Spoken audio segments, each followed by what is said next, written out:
নমস্কাৰ জামিনি'জ কিচেনলৈ পুনৰবাৰ আপোনালোকক স্বাগতম জনাইছো আপোনালোকৰ মৰম চেনেহবোৰ মই যথেষ্ট ভাল পাইছো আপোনালোকে মোক মৰম চেনেহ দিছে মই তাৰ বাবে বহুত সুখী আৰু আপোনালোকক পুনৰবাৰ মই ধন্যবাদ আৰু কৃতজ্ঞতা জ্ঞাপন কৰিছো আজি পুনৰ মই অসমীয়া এখন থালি লৈ আপোনালোকৰ মাজত উপস্থিত হৈছোহি আপোনালোকৰ মাজত মই আজি কেনেদৰে প্ৰেজেন্টেচনটো দিম মই হেতু পিছত মই আপোনালোকক জনাই আছো বাৰু কিন্তু আপোনালোকে এটা কথা মন কৰিব অসমীয়া খাদ্য সঁচাকৈ বহুত ওপৰত অসমীয়া খাদ্য সম্ভাৰ অজস্ৰ আছে আমাৰ অসমৰ যি থলুৱা খাদ্য আছে যি আমাৰ যিসকল ট্ৰাইবেলছৰ মানুহে তেওঁলোকৰ খোৱা বোৱাৰ ৰুচি তেওঁলোকে মেইনটেইন কৰে সেইখিনি বহুত চাবলগীয়া আৰু লেখত ল'বলগীয়া গতিকে আমি অসমীয়া খাদ্যৰ সম্ভাৰত বহুত চহকী আহকচোন আমি পুনৰ সেই থালিখনলৈ যাওঁ আজি মোৰ অসমীয়া থালিখনত থাকিব বৰালি মাছ সৰিয়হ দি ভাপত দিম কণী আৰু কেঁচা খৰিচা মোৱা মাছ পাতত দিম এখন দালি হ'ব টেঙামৰাৰ লগত এই টেঙামৰা লৈ আহিছোঁ এয়া কচু থুৰিৰ লগত শুকান মাছ শুকতি আপোনালোকে খাই বহুতে ভাল পায় বহুতে গোন্ধৰ কাৰণে বেয়াও পায় বাৰু কিন্তু টেষ্টি বহুত টেষ্টি আৰু এইফালে আছে ঢেকীয়া আৰু ঔটেঙা আহকচোন এতিয়া আমি আৰম্ভ কৰোঁ প্ৰথমে মই দাইলখিনি আৰম্ভ কৰিছোঁ মগুৰ আৰু মচুৰ দাইল অলপ মই গৰম পানীত দি লৈছোঁ আৰু লগতে এই টেঙামৰা গুটিকেইটা মই লগত ইয়াত দি দিছোঁ নিমখ এড কৰিছোঁ অকণমান হালধি এই তিয়াই থোৱা সৰিয়হখিনি মই এটা মিক্সি জাৰত ভালদৰে ধুই গুড়ি কৰিম লগতে দুটামান কেঁচা জলকীয়া দিম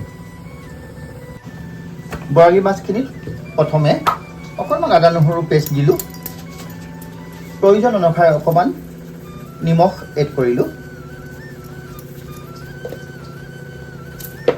আৰু এই যে পেষ্টটো বনাই থৈছিলোঁ মিক্সিত আপোনাৰ সৰিয়হ আৰু কেঁচা জলকীয়া তাৰ অলপ ইয়াত এড কৰিম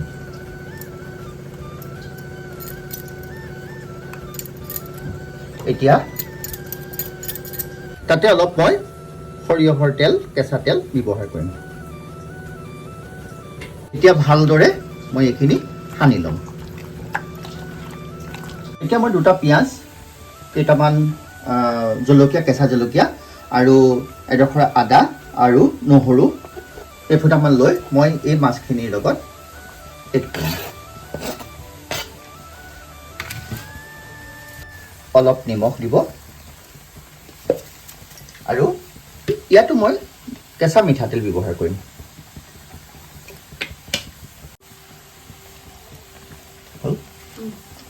এতিয়া মই এইখিনি ভালদৰে মিক্স কৰিম নিমখটো সোমাব লাগিব যিহেতু অকণমান ভালদৰে মেৰিনেট কৰি ল'ব এখন কলপাত লৈছোঁ মই কেঁচা কলপাত লগত কেইখিলামান তৰাপাত মোৰ আছিলে মই এতিয়া এই মোৱা মাছখিনি ইয়াত এনেদৰে দি ল'ম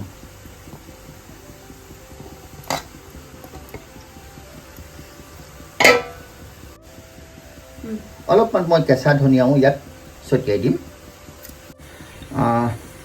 আদা পাত আছিলে আদা পাতো মই ইয়াত এনেদৰে আমি এনেদৰে কলপাতখন মেৰিয়াই ল'ম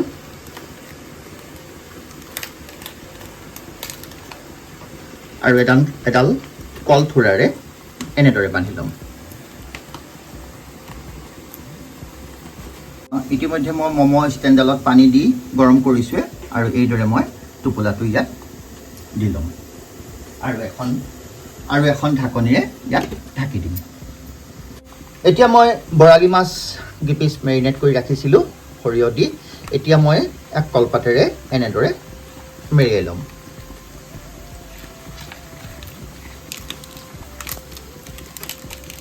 এতিয়া আমি এটা এটাকৈ কলপাতত সৈতে এই ম'ম' ষ্টেণ্ডটোত ভাপত দি দিম আৰু এখন ঢাকনিৰে ঢাকন মাৰি দিম এতিয়া মই দাইলখিনি ফ্ৰণ্ট মাৰিবৰ কাৰণে অকণমান মিঠাতেল লৈ পেলাই মই তাত ফ্ৰণ্ট মাৰিম কেইটামান পাঁচফোৰণ আৰু শুকান জলকীয়া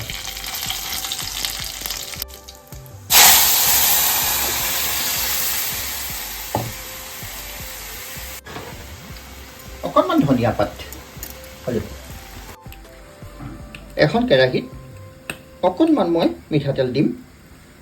মিঠাতেলখিনি গৰম হ'বলৈকে ৰ'ম। আৰু মই কেইটামান মোৱা মাছ মই বেলেগকৈ ৰাখিছিলোঁ, হালধি আৰু নিমখ দি এই মাছকেইটা মই ফ্ৰাই কৰি ল'ম।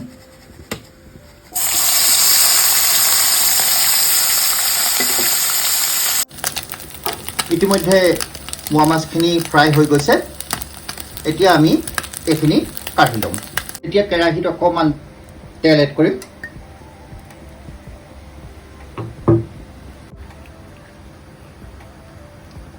অকণমান পিঁয়াজ, শুকান জলকীয়া,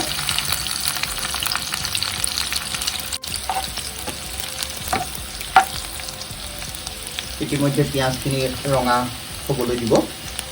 ইতিমধ্যে ৰঙা হৈছেই আৰু এতিয়া আমি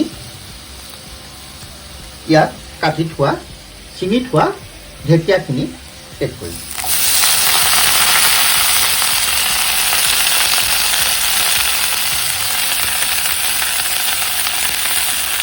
লগতে ঔটেঙা গিডোখৰ সৰু সৰুকৈ কাটি থেতেলিয়াই ল'ম আৰু ঢেকীয়াৰ লগত এড কৰি দিম।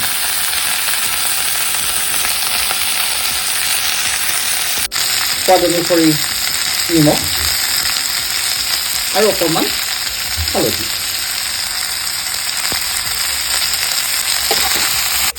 এতিয়া আমি ইয়াত অলপ পানী এড কৰিম আৰু 10 মিনিটৰ বাবে সিজিবলৈ দিম। আৰু যেতিয়া উতল আহিব, আপোনালোকে এই ফ্ৰাই কৰি থোৱা মোৱা মাছখিনি ইয়াত এড কৰিব। ইতিমধ্যে ঢেকীয়া আৰু ঔটেঙা উতল আহিছে। এতিয়া আমি এই ফ্ৰাই কৰি থোৱা মোৱা মাছখিনি ইয়াত এড কৰিম।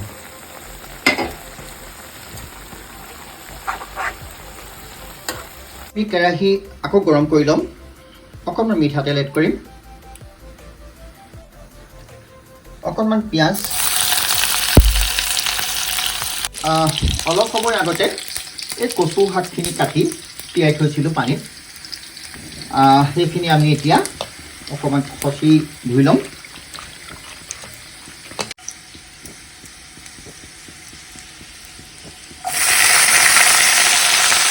প্ৰয়োজন অনুসাৰে নিমখ, অকণমান হালধি আৰু লগতে এই যে শুকান মাছকেইটা তিয়াই থৈছিলোঁ গৰম পানীত, এইকেইটা ইয়াত এড কৰিম। এতিয়া আমি অলপ ইয়াত আদা নহৰু পেষ্ট এড কৰিম, 1 চামুচ জালুক পাউডাৰ আৰু অকণমান গৰম মছলা, 3টামান কেঁচা জলকীয়া এনেকৈ টুকুৰা টুকুৰকৈ কাটি এড কৰিব। এইখিনি ইতিমধ্যে আমাৰ হৈ গৈছে। অকণমান ধনিয়া পাত এড কৰিম আৰু মই আন এখন কেৰাহীত অকণমান তেল দিম আৰু এটা শুকান জলকীয়া দি পেলাই ভাজি ল'ম। এয়া মই কৈছিলোঁ আপোনালোকক কেঁচা খৰিচা লৈছোঁ। কেঁচা খৰিচাখিনি মই ইয়াত এড কৰিম। প্ৰয়োজন অনুসাৰে অকণমান নিমখ দিব, অকণমান হালধি পাউডাৰ, পুনৰ এতিয়া মই 2টা কণী ইয়াত মই এড কৰিম আৰু অকণমান ধনিয়া পাত আমি ছটিয়াই দিম। বছ, ইতিমধ্যে আমাৰ ৰেচিপিখিনি কমপ্লিট হৈছেই। এতিয়া আমি প্লেটিং কৰিম। আদা দি এয়া চাটনি, খৰিচা আৰু কণী, বাঁহগাজ, শুকান মাছ আৰু কচু ঠুৰি, মানে শুকতি, কিছুমানে শুকতিও কয় শুকান মাছো, ঔটেঙা আৰু ঢেকীয়াৰ টেঙা,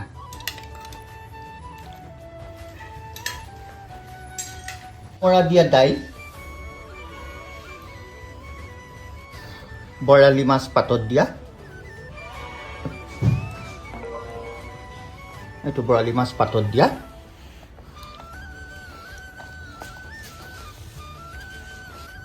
এয়া মোৱা মাছ পাতত দিয়া।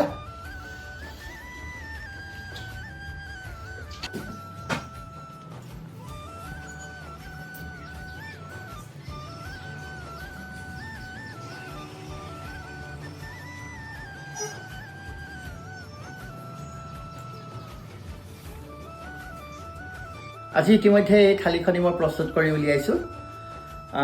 বহুত কষ্ট হয় কিন্তু দেই বহুত কষ্ট হয়। তথাপিতো মই যত্ন কৰিছোঁ আপোনালোকৰ মনোৰঞ্জনৰ বাবে, আপোনালোকে ভাল পাবৰ কাৰণে, আৰু মোক লাইক কমেণ্ট কৰি কৃতাৰ্থ কৰিব বুলি বৰ আশাৰে এই থালিখন প্ৰস্তুত কৰিলোঁ। আজিলৈ মই তেতিয়াহ'লে আপোনালোকক পুনৰ নমস্কাৰ জনাইছোঁ। ধন্যবাদ।